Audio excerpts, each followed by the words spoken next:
Concernant donc l'actualité, donc on a tout d'abord l'information donc sur l'urgence de vendre du PSG. Donc on a quand même eu une bonne année hein, par rapport au PSG, notamment avec Ugarte donc qui est parti donc directement à l'étranger en Angleterre à Manchester United. Donc on a une capacité du PSG hein, d'acheter, aussi de vendre. Donc ça c'est évidemment un élément intéressant hein, pour la continuité donc du PSG.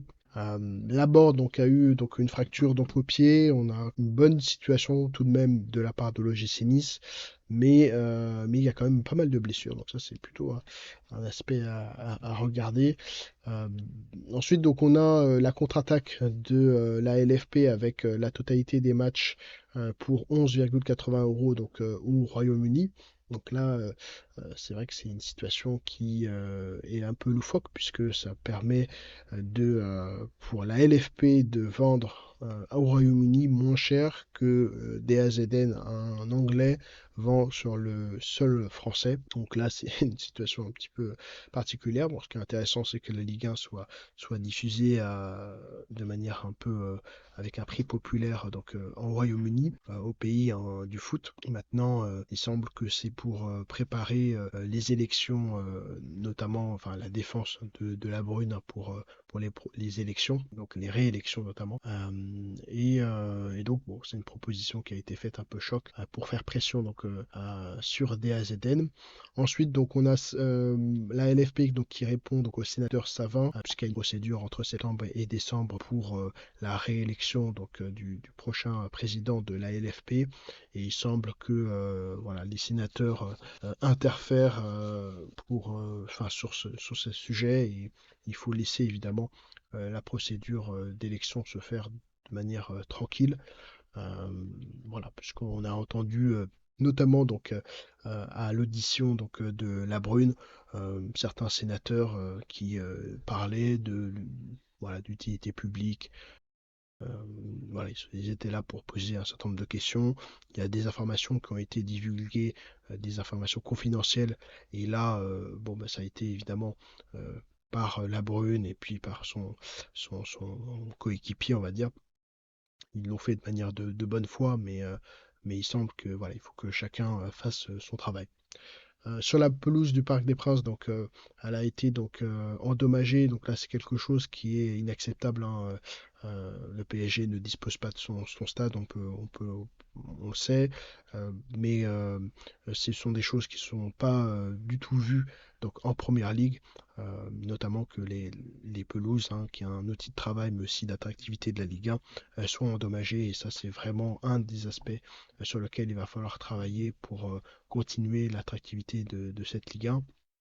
Ensuite, donc, on a Strasbourg qui fait quand même euh, un bon recrutement avec Nanassi notamment, qui rejoint le RC Strasbourg. Euh, ça va être une équipe évidemment à suivre, hein, je l'ai déjà dit plusieurs fois. Barcola donc fait une bonne entrée. Le PSG fait un beau spectacle. Et Luis Enrique dit que c'est vraiment la perfection. Donc, bon, le PSG, dans son nouveau schéma, est très intéressant à jouer. On va voir s'ils vont pouvoir jouer tous les titres des compétitions.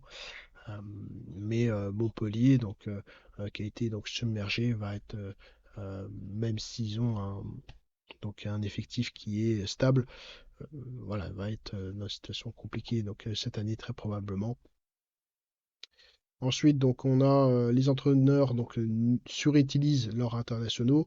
Donc, il est vrai que les joueurs sont pas mal sollicités, notamment avec aussi le nouveau format de la Ligue des Champions, l'UEFA, enfin voilà, il y a un certain nombre d'aspects. Et c'est vrai qu'il est nécessaire d'utiliser l'ensemble de l'effectif et des potentialités pour pouvoir être le plus performant possible et avoir aussi le plus de fraîcheur. Porigeau donc a un accord avec Al Duhail, donc c'est vraiment une perte hein, pour la Ligue 1. Euh, En revanche, Rennes qui se régénère, 15 départs, 11 arrivées ou l'inverse, euh, va peut-être avoir plus de difficultés à gérer, on va dire, le vestiaire sur cette année. Donc peut-être que ça va être une saison entre guillemets pas blanche, mais potentiellement compliquée, enfin plus compliquée, on va dire, pour le Rennes. Antoine Mendy prolonge à Nice, donc on a bien vu évidemment que Nice s'est voilà, recruté de manière intelligente avec Ineos, donc ça c'est plutôt intéressant. Notamment on a vu le retour de Ndombele qui apporte, hein, selon Francaise. Donc ça va être une bonne année probablement pour Nice, même s'il va avoir aussi d'autres échéances à prendre donc en considération. La Ligue 1 donc, est diffusée donc, au Brésil, même si elle a été arrêtée temporairement pour cause, a priori, d'égalité de streaming. Ça, c'est un petit peu dommage. Mais bon, en tout cas, la Ligue 1 est diffusée dans pas mal de pays. On l'a vu notamment avec bon, DAZN, qui est présent dans plusieurs pays, Espagne, Italie, euh, Allemagne, mais aussi Being Sport et puis Canal+, notamment en étant présent donc en Afrique, Afrique du Nord et Afrique. Donc ça c'est plutôt intéressant en tout cas, c'est à mettre au crédit de Vincent Labrune, hein, cette internationalisation de la Ligue 1. Ensuite, donc, la commission juridique va étudier le consensueux. Euh, de la commission juridique de la LFP va étudier donc le consensueux avec de Mbappé. Donc là, c'est plutôt quelque chose qui met en avant le fait que le PSG donc a du mal à faire partir donc ses joueurs, on va dire importants, et il va être nécessaire de prendre en considération vraiment les joueurs du départ jusqu'à enfin, de la rentrée plutôt jusqu'au départ du joueur. C'est un élément important. Pour l'instant, donc le championnat, donc la Ligue 1 est toujours pas diffusée en Italie, mais on sait que DAZN est présent là-bas, donc peut-être qu'ils vont pouvoir faire une offre à ce niveau.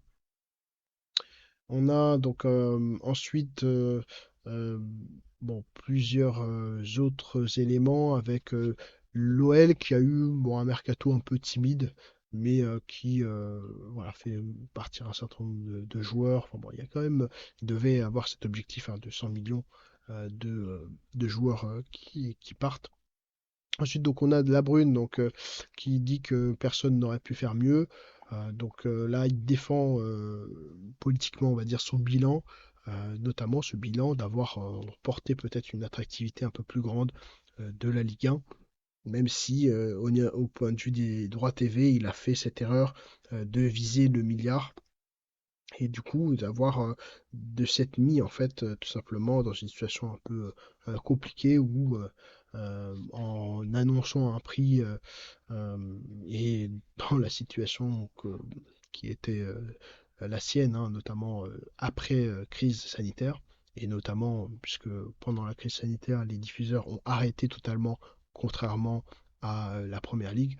Évidemment, ça a donné une situation qui a été peu- très compliquée. Ensuite, donc on a euh, donc Sage qui vous doit confirmer à l'OL, hein. Il faut vraiment prendre ça en considération puisque euh, voilà, il a fait une moitié de saison qui était évidemment très bonne, mais ça va être important de pouvoir confirmer et est-ce que il va avoir cette capacité-là. Ça va être évidemment à suivre.